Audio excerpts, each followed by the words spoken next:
Right. See.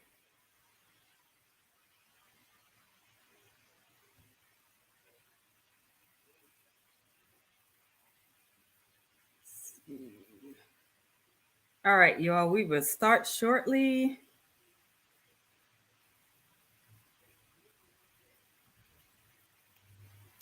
All right.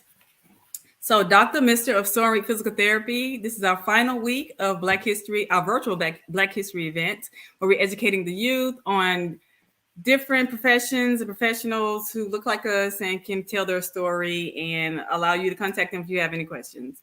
So today we have on a Navy guy. He's going to talk about Navy life. This is Dr. William Triplett. He is a strategic advisor in information technology, cybersecurity, ransomware, data analysis, artificial intelligence, and human factors. William served as an advisor on the Cybersecurity and Information Technology Advisor Board for the Maryland Center and Bow State University. He routinely presents at the National Institute of Standards and Technology. William has fulfilled various executive level leadership positions.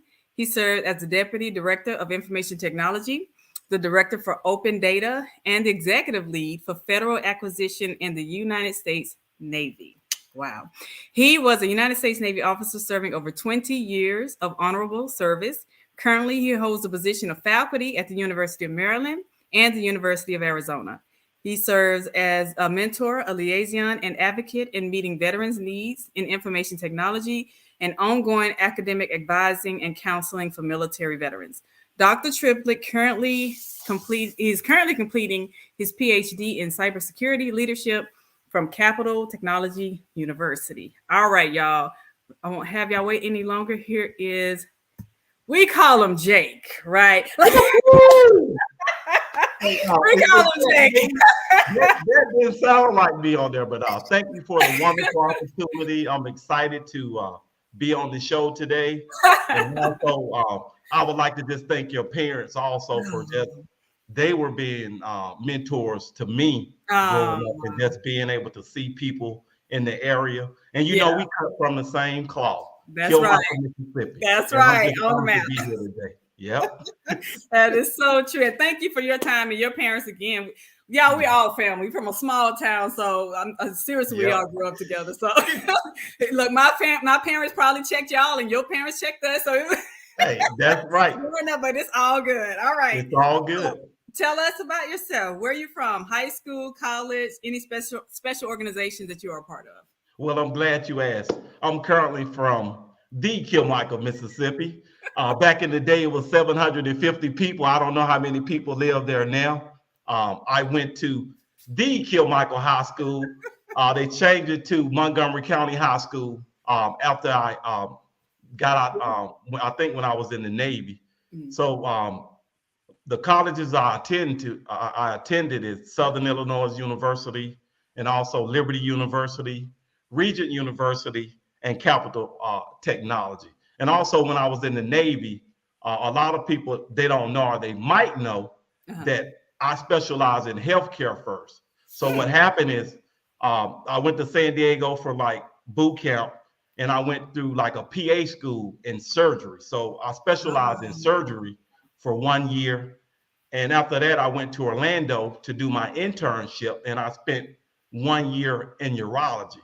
So I did different vasectomies, nephrectomies. What we call nephrectomies is removing kidneys and different procedures from there, and also appendectomy. So that's a little brief background on me from my vast experiences. Wow. And you have he already has a PhD, just to let you know, and he's working on his second one. Yeah, so, I'm working on the second one. If I would have knew, when I always tell people when I started working on my first doctorate, if I would have knew it was that hard the first time, I wouldn't have went through it. But my mentor, they saw something in me that said, hey, you can do it. Hey, I did it. And, we just talked about it. And once I got my mind ready, and it's all about seeing different perspectives, right? Yeah. So just because you are from a small town, you still can be the underdog, but you can achieve anything you want to because you just have to want to do it. Yep. There it is. And any special organizations that you are part of? Yeah, so I'm in a lot of different organizations. So the first one is I am the president of Toastmasters International. Plug here. Okay. If you would like to do public speaking, persuasive speaking, understanding the dynamics of speech, and also I'm a member of the A5A06, the ISO Alpha Phi Alpha, and also I am a board member for the Black Scholars Organization. I publish a lot of leadership articles and also cybersecurity articles, anything on leadership awareness, engagement, being able to adapt in different environments, leadership styles.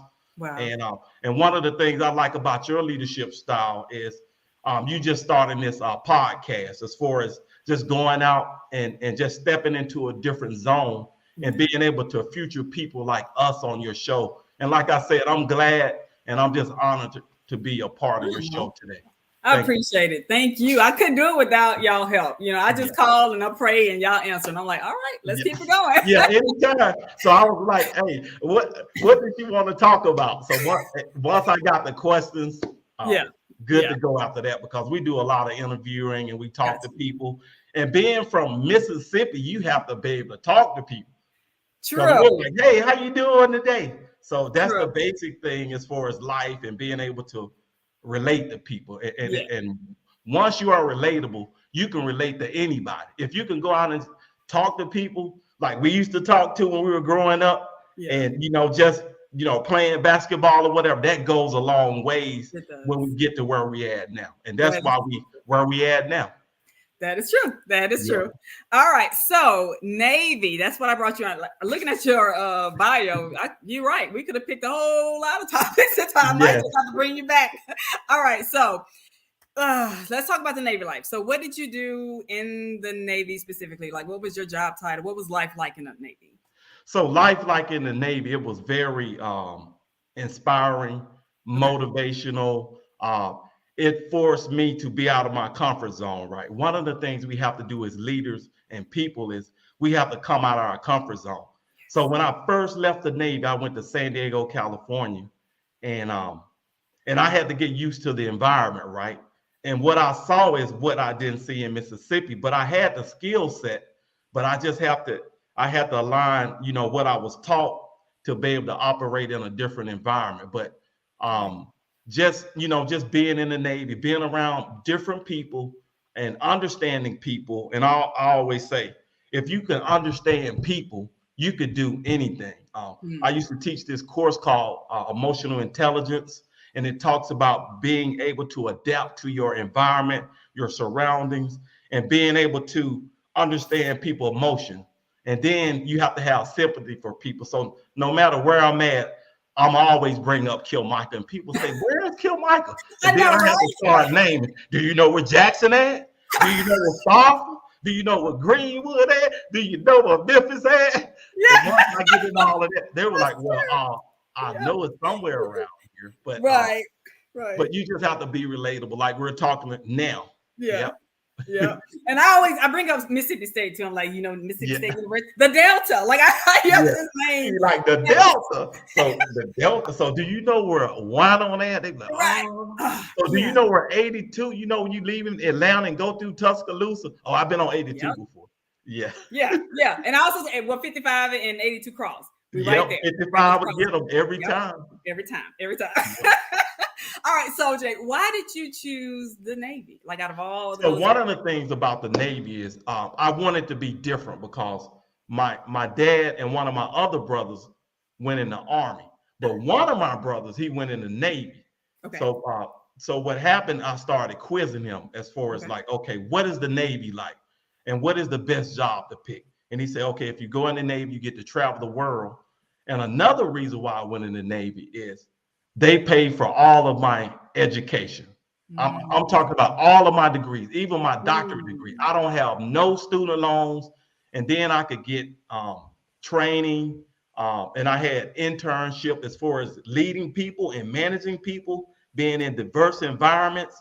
The Navy gave me some of the best training that you can get in the world. And once I came into the private sector and teaching in college, also I'm faculty in college, it was easy for me to jump into a leadership course. I teach data analytics. I teach cybersecurity, but my brother was the biggest reason. And also, I was sitting in the auditorium in Kilmichael High School one day, Okay. and this Navy officer came in.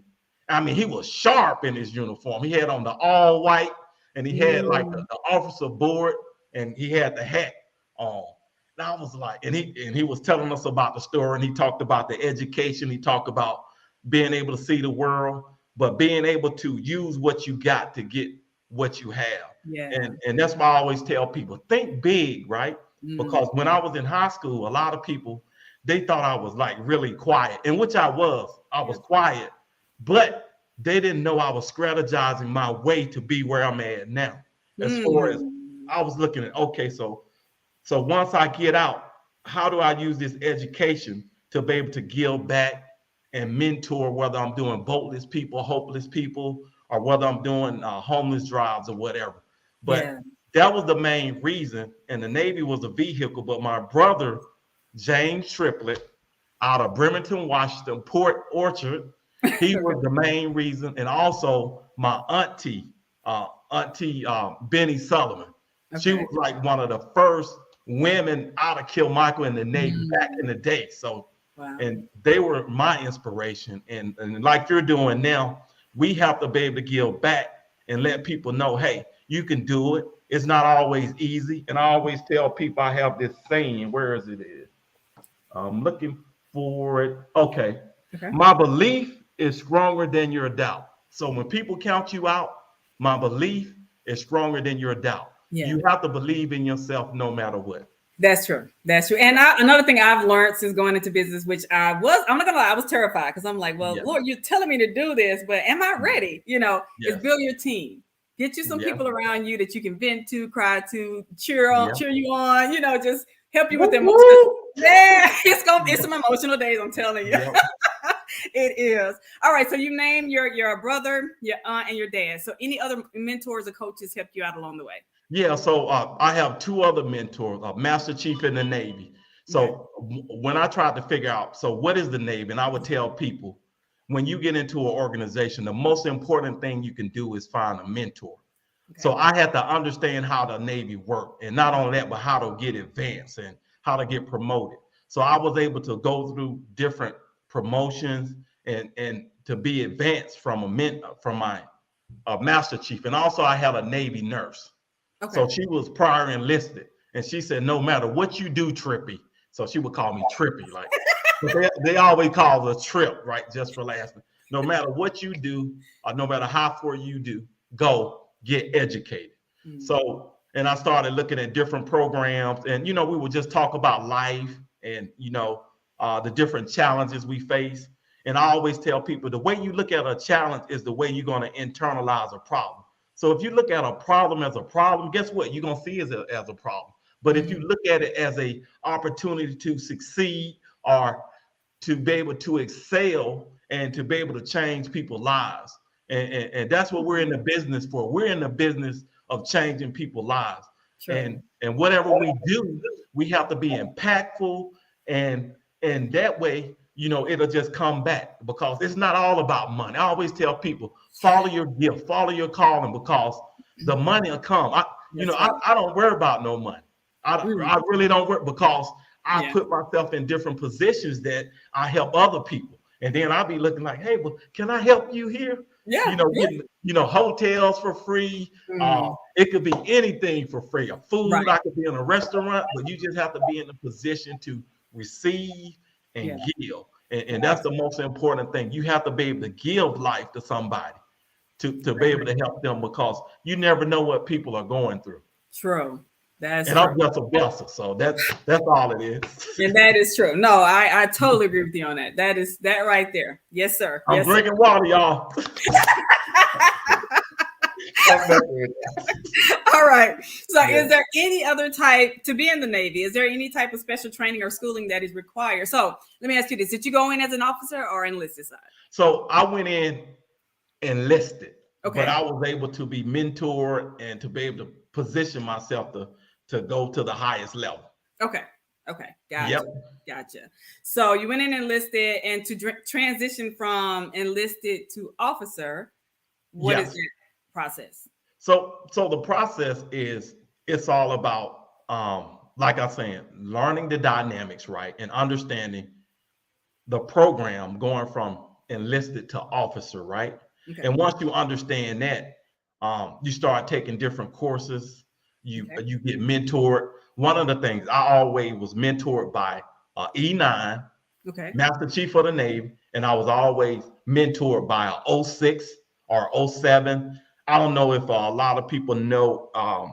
He was a Surgeon General of the Navy. His name was Admiral uh, Robert Nathan, Okay. and he mentored me, and also a Master Chief, and also the Navy nurse. So when when it became time for different programs, I was able to just go from right program to another, Gotcha. because I was listening to them, and like you were saying, sometimes we have to go into a different lane in life. The only difference is it's the unknown. People Yeah. already they laid the groundwork out for us, like our moms, our dads, school teachers in Kilmichael, Mississippi, Yeah.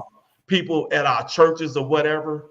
And one of the things I always learn, try not to reinvent the wheel. We don't have to duplicate it. The roadmap is there. We have to ask enough questions to put ourselves in a position. Yeah. And if we don't get it, keep trying. Yeah. And I found out what happens is, when we have that first resistance, we like, oh, that's I can't do it no more. I Yeah. failed. Do you know how many times I have failed, right? But I'm a winner. I'm not gonna be like, okay, they told me no. What else can I do? Whew. Yeah.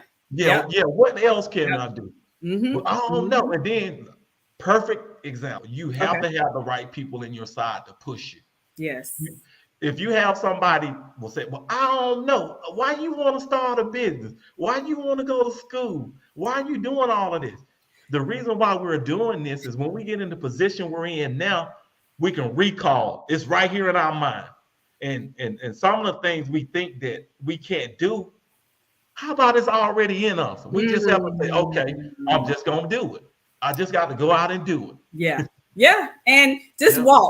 walk in faith. Have your faith. Yeah, Pray. I walk by always say, faith. look, pray about, that's right. I pray about it, and then I just start moving. And it's like, and it's amazing when it works out, because you look at where where you started, and you're like, oh, I'm here. Like, Hey, won't we do it? all the time. Like, All the seriously. time. And then I have we're a worried about something, and Yeah. the people are already there. The people are positioned, the people are placed, but we just have to be able to surrender. So it's almost like this. If you're trying to receive, you can't, your hands can't be tight. So you have to release it where it can go to somebody else, so it can come back to you. Yeah. So because if you're holding on it like this, I've been in the Navy all these years, and I went through all of this school. I don't want nobody to know nothing. Yeah. See one, do one, teach one. See one, do one, teach one. Yeah. Yep. Yeah. I agree. Okay. So to be in the Navy, do you think there are any type of like personality or certain skill set that a person need in order to join the Navy? What would you tell them? I would say there are a number of skill sets, but I'm glad you asked. But the first thing is, you just want to just have a winning attitude. Okay. And believe that you can do whatever you put your mind to. And even though I didn't know about the Navy, but because I had people who went before me, and they told me, okay, this is what you need to do. You need to start training, right? If you're going to boot camp, right? When I was younger, I didn't have to work out. But now, if I was trying to go to boot camp now, but they told me things. They gave me the keys to be successful. Okay. You need to do this. You need to do that. You need to be on time. And all you need, and be able to listen to instructions. And that's really important. And one of the things when I'm talking to leaders, we talk about critical thinking and being able to analyze difficult situations. And we just call that attention to detail. And you have to have attention to detail, be able to listen, follow orders. Yeah. Because no matter what we're doing, even if I have my own business, but I still have to listen to people. That's true. Or someone. That's true. And that way you can be guided in the right direction, because you want to have, a mentor, and then you want to have somebody who can give you advice that never have heard about before. And I always keep people in my toolbox, or either I keep them so I can recall up on them. Okay. And I always tell people, you don't have to be the smartest person in the room. You just have to know how to find your resources. A great leader know how to call on resources, call on people, know how to lead people, and put the right people in the right place to make the right decision. Right. I agree. Yes, sir. All right. So what are some of the pros or benefits of being in the Navy that you would say? So the pros is you get to travel the world. Yeah. The benefit is you get to talk to people you don't know. And when you talk to people you don't know, and I always tell people to try to go out and talk to 5 people you don't know, because we're comfortable in our circle, right? Yes. When we're comfortable in our circle, like I'm talking to you, we're comfortable and we know each other. But like I said, we from the same hometown. Right. But I have challenged myself to do something that I never did before. And what that do, when I get in that situation, I'm able to adapt and I'm able to look at a different perspective, because what you see is not what I see. But we can see the same thing together through collaboration, communicating, engaging, and just being able to take something to a different level that we might never thought of.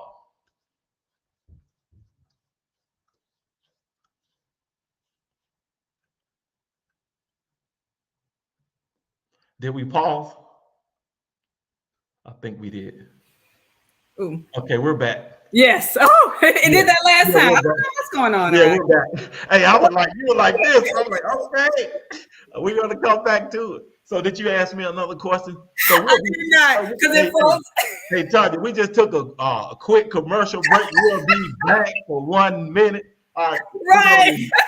It'd be cool. Like, it'd be cool if it was a sponsorship and somebody actually paid for it. Yeah, I was like, okay, she gonna play the music like the little cartoons back in the days. Not at all. I don't know. They did that last time. I have no idea but we do have storm in the area, so maybe that's. But see, one of the things I tell people, my technology team, because we're in we're in the pandemic, we're coming out of it. Technology has different challenges at times, and sometimes it might stop and it might not, but we'll roll with it. Yeah, there it is. All right. So you see how I clean that up? Yes. Appreciate you. Yeah, anytime. Okay. So this is geared towards the youth and young adults who kind of like trying to figure things out, right? That was the vision of this. Yes. We always like to give advice and say give tips, but we don't ever give them to hold their hand to show them how to do it. You said something really important: meet 5 people that you don't know. If a person is an introvert or something like that, and they're just afraid to go outside of their comfort zone, how do they break that barrier? How do they introduce themselves to somebody they don't know? Like, can you give them a tip on that? So one of the things you have to do is you have to practice. One of the things we talk about in Toastmasters International: get in front of the mirror and introduce yourself, and also introduce yourself to one of your friends and let them critique you, right? Meaning that when I say critique, it's constructive criticism. And one of the things we do, let's just say if they presented to me, I would say, hey, I really like the areas where you pointed out this particular piece, and I'm looking more for you to be introducing yourself to more people, because a lot of people don't know this, and y'all might know this. I was an introvert until I got in the Navy, right? Gotcha. And they were like, hey, we need you to present. I was looking like this. And so my mentor pulled me to the side and say, hey, I see something in you, and I know you see it in yourself, but in order for you to go to this next level, in order for you to be where you at now, whether you're running a business, whether you're teaching school, whether you're willpower athletes, whether you're crazy running Western Maryland, crazy running Northern Virginia, or presenting at Alpha Phi Alpha conferences, you have to step out of your comfort zone. Yeah. And one of the things, the way you can challenge yourself is also record yourself. When we hear ourselves on a record, we be like, is that me? So you have to get used to hearing your voice. And once you get used to hearing your voice, being in front of people and practicing it, right? And it's all about preparation. Okay. Because when people call on me, like when you call on me, was ready because I've been doing this for years. Gotcha. And I'm not expecting everybody to be like me. Okay. But in order for you to be your best, in order for you to live your best life, in order for you to go where you called to be, you got to practice. You got to, whether it's Toastmasters or, whether you're in the church or whether you are at a town hall meeting, and just get somebody to listen to you. And you can be able to challenge yourself. And you have to be able to challenge yourself because, you don't want to sit in the same place all the time. The definition of insanity, keep doing the same thing, but you're expecting different results. That ain't gonna work. Exactly. And do it with fear. That's one of the things my mentor, little known fact, I don't know. I don't want to say it because, they say put it in the atmosphere, but social media is not my thing, y'all.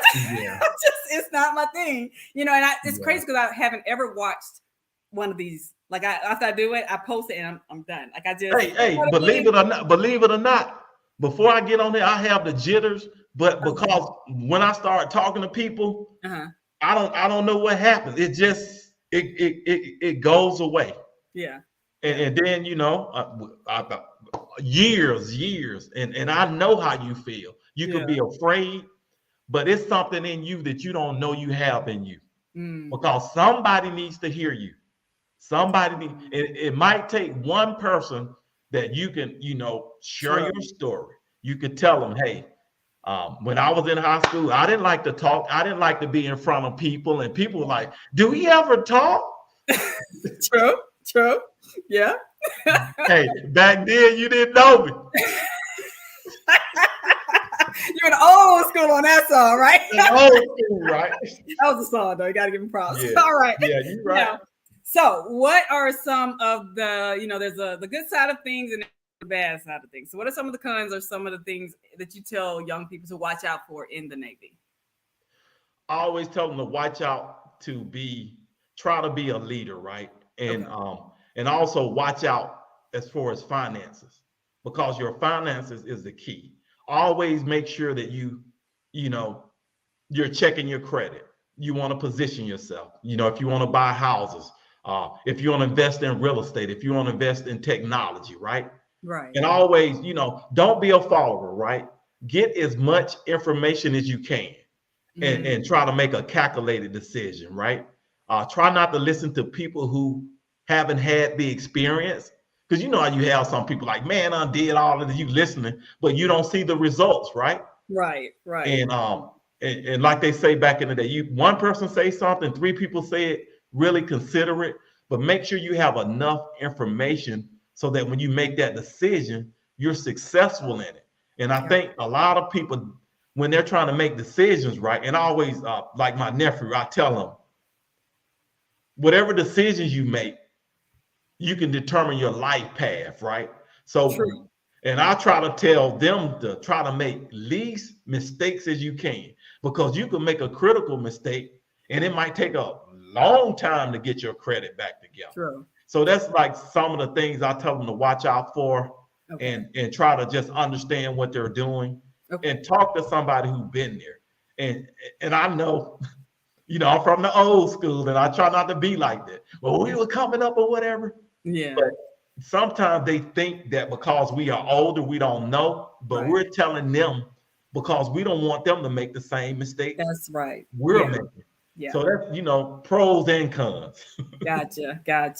All right. So I always ask the COVID question, but the military, I'm going to scratch that for you, because the military, yes, you guys were affected. Like, for example, my husband, he was able to telework, so were you? Well, no, you weren't in the Navy when COVID happened. So, so good for you. You didn't have to worry about transitioning and going through all that. Yeah.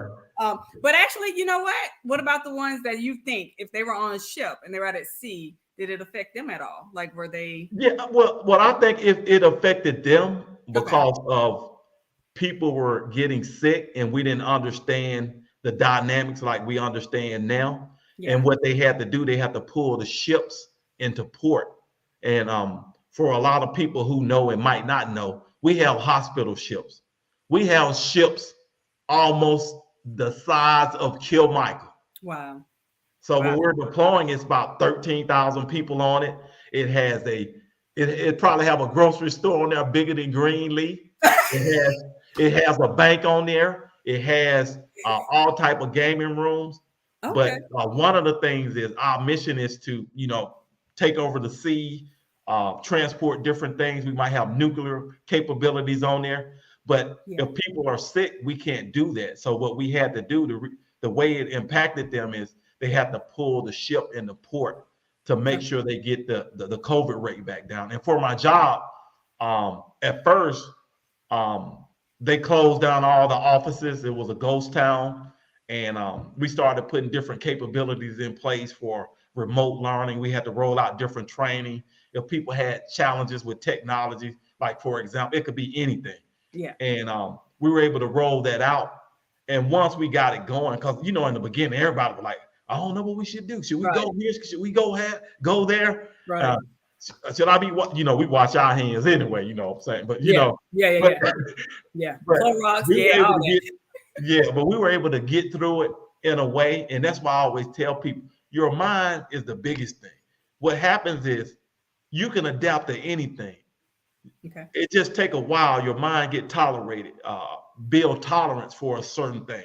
And like we were in this pandemic at first, and now you see how everything's starting to transition slowly. Yeah. But at first we were like, man, I'm gonna keep this mask on. I ain't taking this mask off. I don't know this or that. True. Yeah, but we were impacted a number of ways. Gotcha. All right, you all. If y'all have any questions, please, this is your time, because we got one more question to go through, and then that'll be it. But you also, his information is right there. If you anything come up later, you want to message him, then email him. Actually, that's his information. So, last question: what advice would you give to anyone that is interested in joining the Navy? My advice is for anybody who's willing to join the Navy is do your research. Make sure you have the passion and the work ethic to be successful. And I always tell people, you don't really have to know what you want to do when you're leaving home. Kind of like me. Imagine I was 16 years old, looking for guidance. I had different people in different areas, but the main thing, I was able to listen to certain people, and I was able to watch people when I was growing up, and I would say, okay, well, I see this, I see that. This is what I want to do. This is how I want to live my life. I want to be successful. So if I want to be successful, what do I have to do? And it was a lot of things like we just talked about. Right. I had to come out of my comfort zone. I didn't like talking to people. But if I'm gonna get promoted, sometimes you have to put money in front of people's face. Oh, I'm gonna get up now. I'm gonna get up because I'm about to get this. But just have the willingness, the passion, the desire. And it takes three things: discipline, desire, and dedication. Okay. So if you have all of that, and just the willingness to learn, and I always tell people, you have to always be open, right? Yeah. To learn, because when you stop learning, you stop growing. Your mind has to be to a point that you can receive, right? Even even like where I'm at now, and also where you at, we're always willing to learn and willing to go to that next level. But it takes a number of things, but anybody can do it. If I can do it, if you can do it, anybody who came before us, you can do it if you put yourself in the right position. Gotcha. So what about those that they're interested in joining? They're like, man, y'all be gone too long. Y'all on those ships for too long. Like what advice? Like, what would you say? Yeah. So my advice about that, right? Being on ship for a long time, it builds character, right? Okay. And also it builds discipline. But not only that, I can sell it to them this way too. So I'm putting on my salesman hat now. Okay. Have you imagined being gone somewhere for like 10 months and come back with $30,000 in your pocket, and you just saving money? Gotcha. So, and then you could save money. You could buy a house. You could help your family. Be able to go on vacations. Yeah. You get lonely at times, but one of the things about the new Navy is when I first started, I wrote a letter to my wife 161 days every day. But now, they got, they didn't have email when I, like 1992 or 90, you could get on the phone call and you could talk to them or whatever from there. Yeah. But Yeah. But anything with life, if you want to be successful, I tell people the difference between a movement and a moment is sacrifice. I'm gonna say it again. The Okay. difference between a movement and a moment is sacrifice. If you want your family to be set, if you want to have a good life, and you know you want to be able to give back, sometimes you got to sacrifice for it.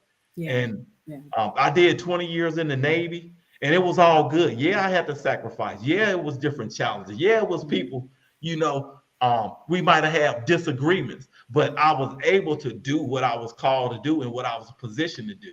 Okay. But the Navy, hey, it's all good over here for me. Good. I don't have no complaints. Yeah, good for you. Like, you know, because I don't know, every branch has his thing, right? But Yeah. y'all, most of y'all deploy and the like you said, Yeah. have to be away from your family. That is the ultimate sacrifice of being in the military. Yeah, So yeah, it's hard.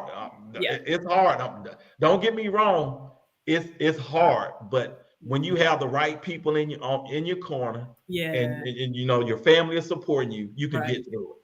That's right. And one final thing, y'all, he has two other things that his career entrepreneurship side. So he has Willpower Athletes and Crazy Running Franchise. So what's those two? What is that about? Yeah, so Willpower Athletes is a virtual veteran, or either anybody can run it. Running series. We have different challenges where you can get a medal. It's called In the Trenches. Like if you're in the trenches and you don't know what to do, just get out and start running. And then I got your six. You know, I got your six, and also battle buddies. So if you need a buddy to encourage you from there. So it's a series, and also we have different products for runners, hats, shirts, and all of that. Okay. And then the other version, it falls on the Willpower. It's called Crazy Running, and that's geared toward for a middle school, elementary school, high schools. We have a summer program. We're showing them how to run, and also we have a winter program, and we have a speedster program to help them with their particular speed. And also we're coming to different cities from there, but it's basically come from my passion of running, because you know in the military we worked out, and after I got out I needed something to stay in shape to try to keep my weight down. And please feel free to look me up. Willpower is on the internet, and also Crazy Running. We have Facebook, Instagram, Twitter. Okay. You want to show your handles for that? Like, what's your Facebook? Is it Willpower Athletes or just Willpower? Yeah, just Willpower Athletes. Yep. Okay. Yeah, Willpower Athletes and Crazy Running Western Maryland and Crazy Running Northern Virginia coming soon. So also we're looking for coaches too. We have 2 coaches on board already. Also, I'm a coach too. Okay. But we're looking for more coaches. Gotcha. Y'all, I be seeing you. You run marathons and all of that. Yeah, I run marathons. I don't know why I do that, but but like I said, when I started working on my first doctorate, if I knew what I had to do to get through it, I would have went through it. The same thing with the marathon, because when you get to that 20th mile, you be calling everybody. I'm like, why is my legs are not moving? So, but the willpower, and that's why I named it Willpower. And I started thinking about, okay, where did I come from? Man, y'all don't know. I'm from Kilmichael. This ain't nothing for me. So then I'm at 21 miles. Then I get to 22 miles. Okay, I started thinking about, you know, my mom, my dad, and thinking about, you know, playing basketball at the slab back in the days, and all the not. Then I get to, you know, 23, 24, 25. So in other words, I carry, you know, everything on my shoulders to get me to where I'm at. There it is. And there it is. Yep. All right, you all. I don't see any questions or comments. Thank you, Dr. Triplett, aka Jake. That's it. All day, every day. Yeah, for coming on and sharing your knowledge about the Navy. I appreciate you, and congratulations on it. My gosh. I appreciate you. Impressive. And also I appreciate you for your accomplishments as well, because you have a lot of accomplishments too. Thank you. I appreciate it. Yep. All right, Jake. It's been a long time, but it was good catching up with you. Yeah, and, we'll catch up then. We'll catch up. That's cool. That's cool. Let's keep it going. All righty then. Thank you so much, and have a good day on purpose, okay? All right. Thank you. All right. Kilmichael forever. All right. Bye-bye. I'm famous, mama.